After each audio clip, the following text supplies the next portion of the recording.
تخيل أن تكون قد فقدت كل شيء، وفجأة يظهر لك سوق غريب لا يفتح أبوابه إلا لمن فقد كل أمل. سوق يمكن أن يشفي مريضك أو يأخذ أغلى ما في قلبك، فما الثمن الذي ستدفعه؟ السلام عليكم ورحمة الله. قصتنا اليوم بعنوان قصة التاجر الفقير الذي دخل سوقا مسحور يظهر كل 100 عام، لكن الصفقة الأولى كانت بداية الكارثة. صلوا على النبي ولنبدأ القصة. في طرف مدينة كبيرة، وراء صخب الشوارع وضجيج الناس، كانت تقع قرية صغيرة هادئة كأنها منسية من الزمان، لا يصل إليها إلا من ضل طريقه أو اضطرته الأيام إلى ذلك. كانت بيوتها متواضعة مبنية من الطين، تحمل على جدرانها أثر السنين، وكانت طرقها ترابية تتناثر عليها آثار الأقدام، كأنها تحكي قصص من مروا بها ثم رحلوا دون أن يتركوا شيئا وراءهم. وفي وسط هذه القرية كان هناك سوق صغير ينبض بالحياة في النهار، يجتمع فيه الناس ليبيعوا ويشتروا أشياء بسيطة، خضرة ذابلة أو قطع قماش قديمة أو أدوات مستعملة.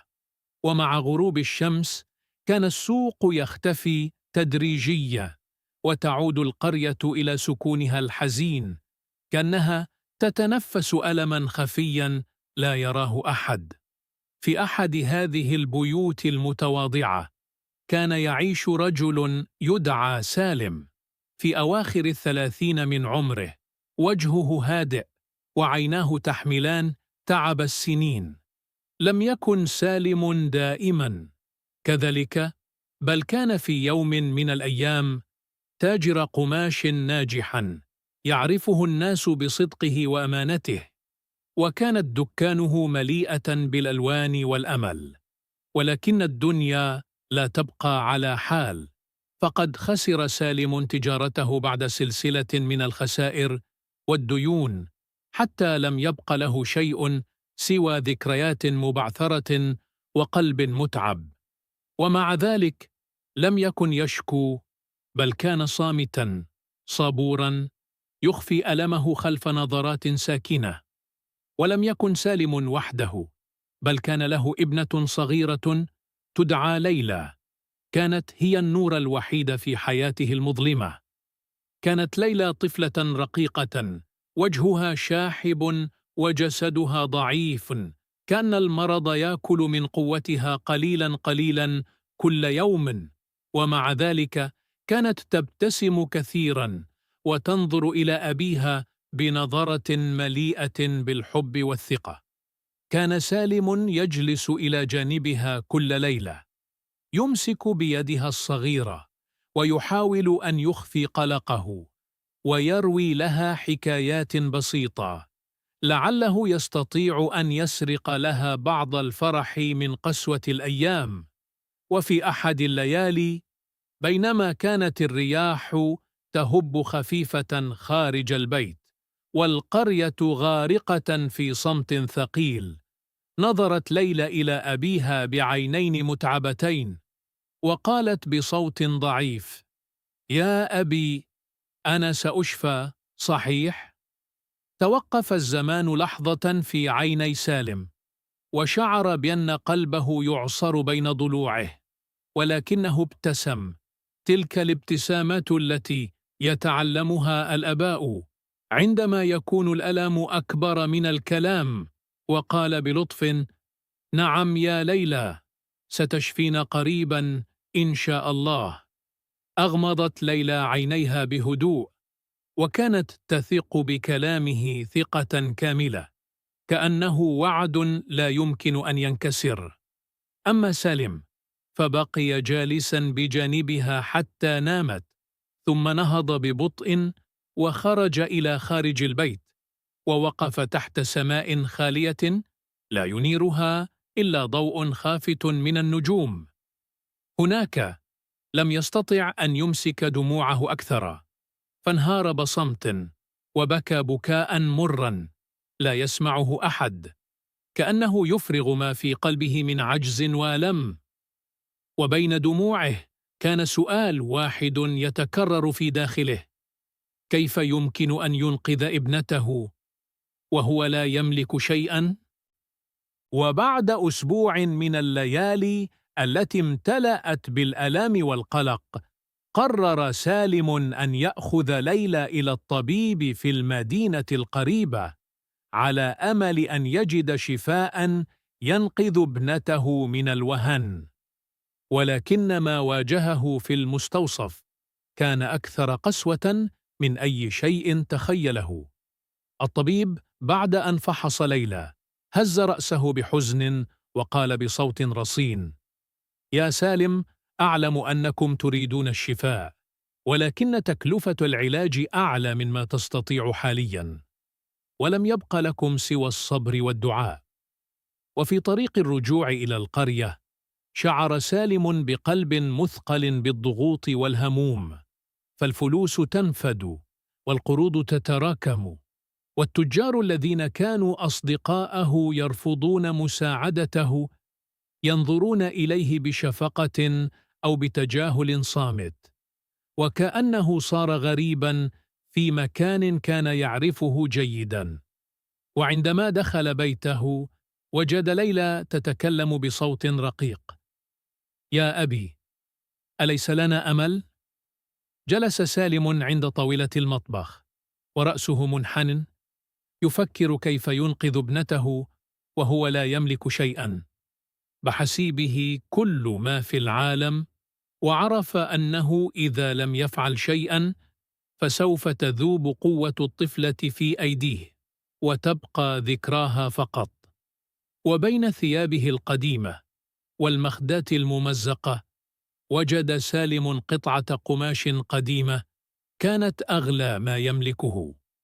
هذه القطعة لم تكن قماشا، بل كانت ذكرى زوجته الراحلة، أول هدية قدمتها له في حياتهم السعيدة.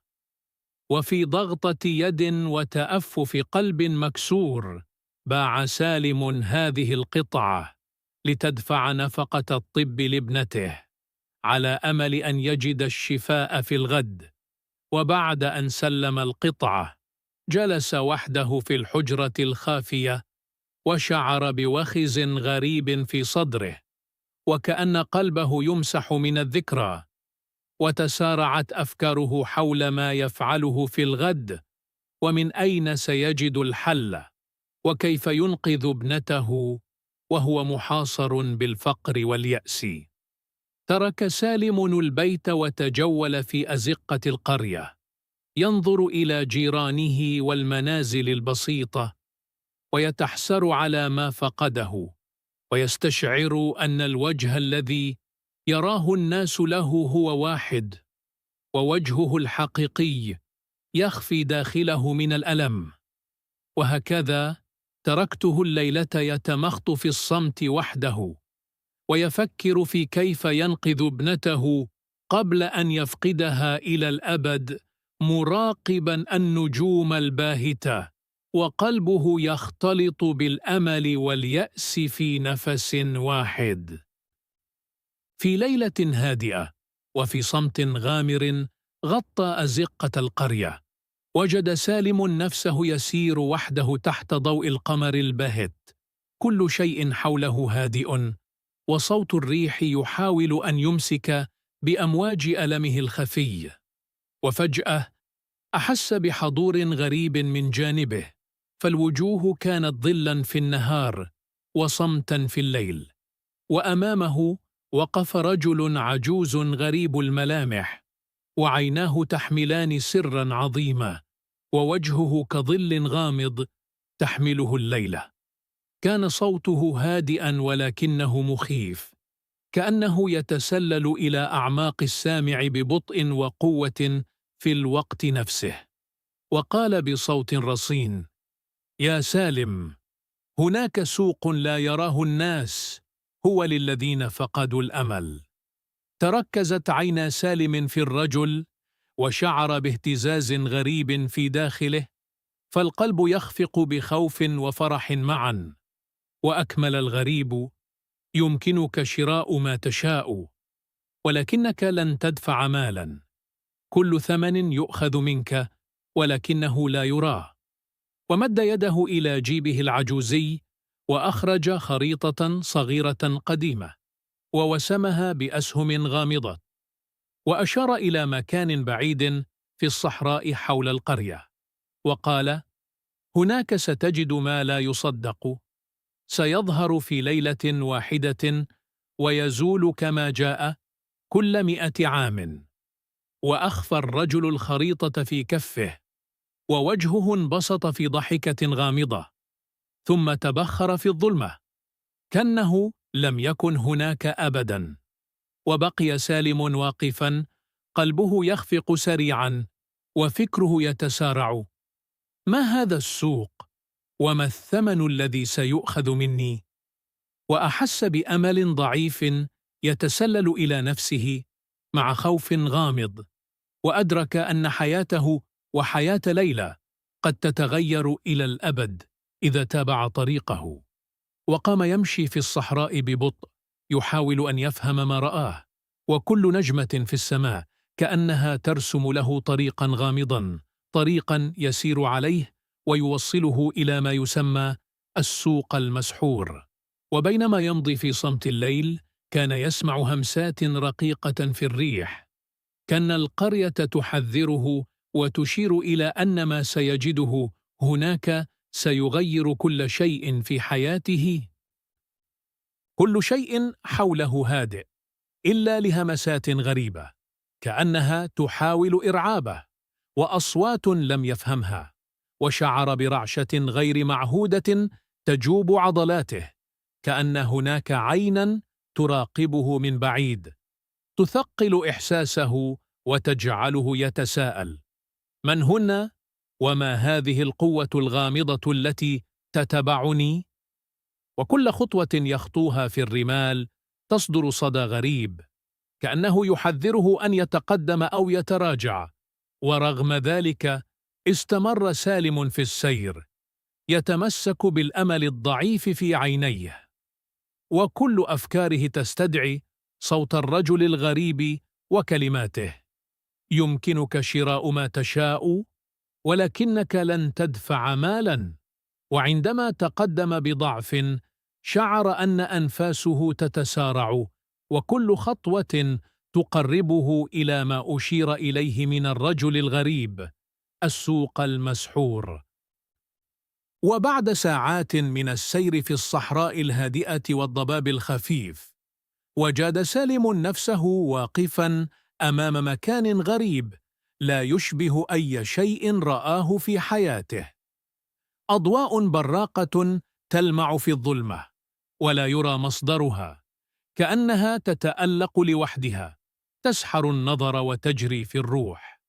وأمامه تمدد سوق غير عادي، حواليه أزقة ضيقة تلوح بظلال غريبة، ومحلات لا تشبه أي بيوت عادية، حجرات تتصاعد في السماء، وأرض تتحرك بخفة كأنها ترتجف. وكان الباعة واقفين في أماكنهم، وجوههم بلا تعبير، ينظرون إلى السالك بصمت وغرابة، كأنهم يعرفون كل أفكاره وكل أمله وكل خوفه.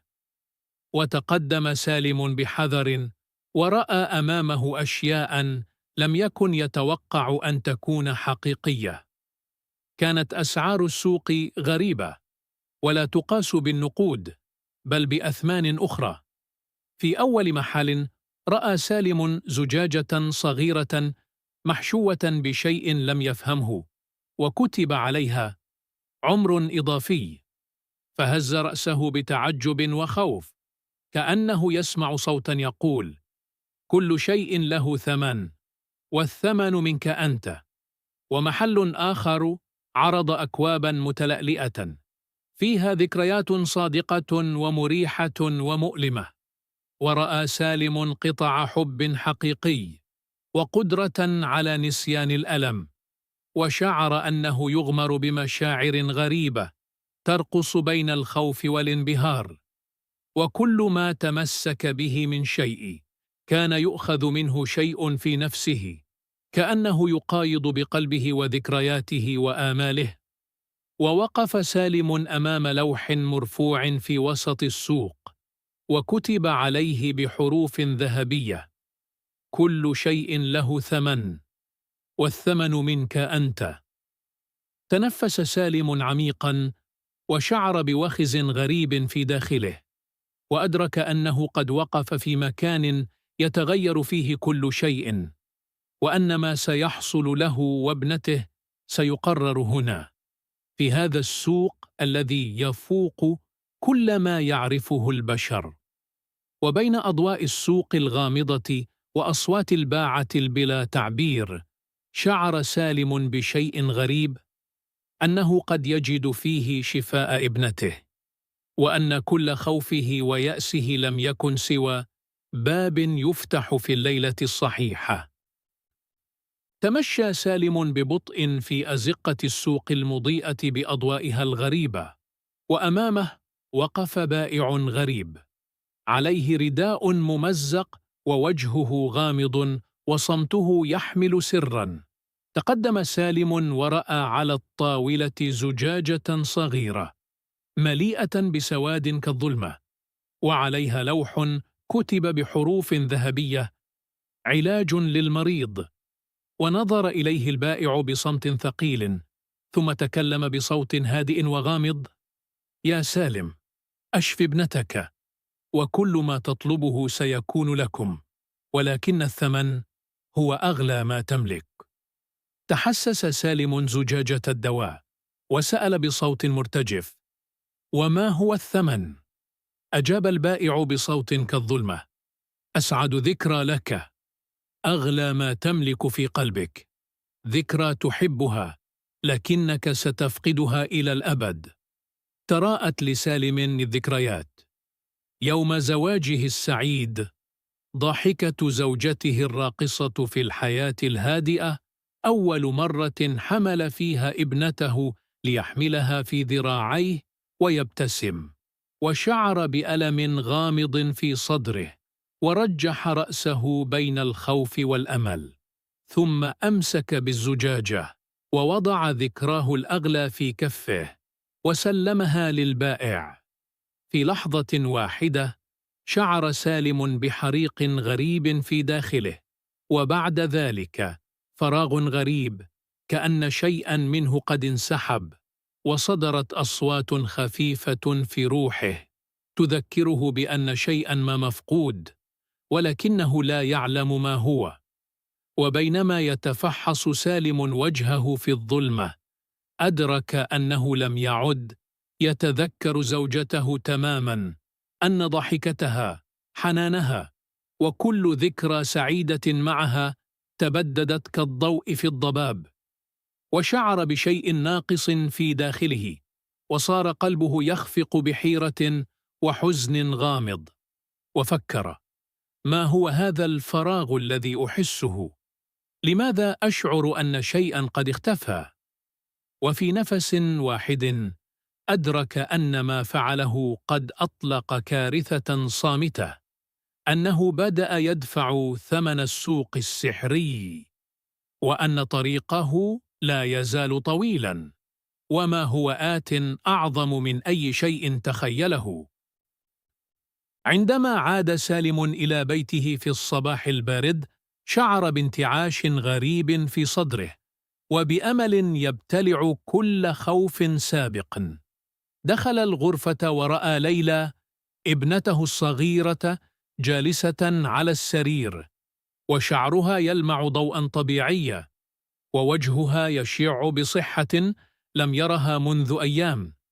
تقدم سالم بحذر وسأل بصوت مترقب: ليلى، كيف حالك اليوم؟ بماذا تشعرين؟ وردت ليلى بصوت ناعم ومرح: أبي، أشعر أني أقوى، وأني سأتعافى قريبا. وشعر سالم بفرح عظيم يغمر قلبه. كان يرى أن الأمل قد عاد للبيت، ولكن شيئا غريبا لم يدركه في البداية. عندما تحرك لأن ينظر إلى صور زوجته على الحائط، شعر بفراغ غامض. كل الصور والذكريات كانت هادئة في عينيه، ولا يحس بحنين ولا تعني له شيئا. وجلس سالم على كرسي وصمت طويلا، وفي صمته سمع صوت ليلى وهي تسأل ببساطة وحزن: أبي، هل تتذكر ضحكة أمي وابتسامتها؟ وتمطت ليلى نظرها نحوه، وسالم جلس صامتا، قلبه يخفق بحيرة وحزن عميق، وشعر بفراغ لا يوصف. كان يدري أن ما فعله في السوق السحري لم يشف ابنته فقط، بل أخذ شيئا أعظم، شيئا منه، شيئا لا يستعاد. في صمت المنزل، سالم جالس على كرسيه، ينظر إلى ابنته ليلى وهي تلعب بصحة وحياة تتجلى في عينيها. شعر بفرحا غريبا، ورغم ذلك شعر بفراغ وحزن غامض في داخله. كل ذكرى زوجته كانت مسحوبة منه، وكل ضحكاتها ومحبتها كانت غير واضحة له، كأنه وقف في واد بين السعادة والحزن. نظر إلى ليلى وشعر أنه فعل خياره بقلب صاف. ترك أغلى ذكرى في حياته، أغلى ما كان يحبه، ليرى ابنته سعيدة، وليحيا في أمل أن تكون حياتها أولى وأجمل من حياته. ليلى لم تعرف أن أباها ضحى بحبه وذكراه ليرى سعادتها وكل ما تفعله، وتتحدث بهدوء وفرح. كان يغمر قلبه بسعادة لم يعهدها منذ شهور. وبينما كان سالم يتأمل ويسمع ضحكات ابنته، أدرك أن أغلى قيمة في الحياة ليست الذكريات أو المتع الزائلة، بل هي الحب والتضحية والسعادة للذين نحبهم. تنفس سالم عميقا وشعر برضا غريب، ونظر إلى السماء وهو يقول في صمته: ربما فقدت شيئا غاليا علي، ولكني رأيت أغلى هدية في الحياة سعادتك يا ليلى. وتعلم سالم أن كل تضحية تقدم بحب صاف للآخرين لا تضيع، وأن أعمال القلب أعمق من الأشياء المرئية، وأن حب الولد أعظم مما نحمل في أعماقنا. وبين ضحكات ليلى وصمته الممتلئ بحكمة، أغلقت الليلة على فرح صادق وعبرة عميقة: أن السوق السحري وكل ما فيه ليس قدرا فقط، بل درس في الحياة، وأن السعادة تكون في أغلى ما نملك، وأن تفقد شيئا تحبه من أجل غيرك هي أعظم تضحية وأجمل حكمة.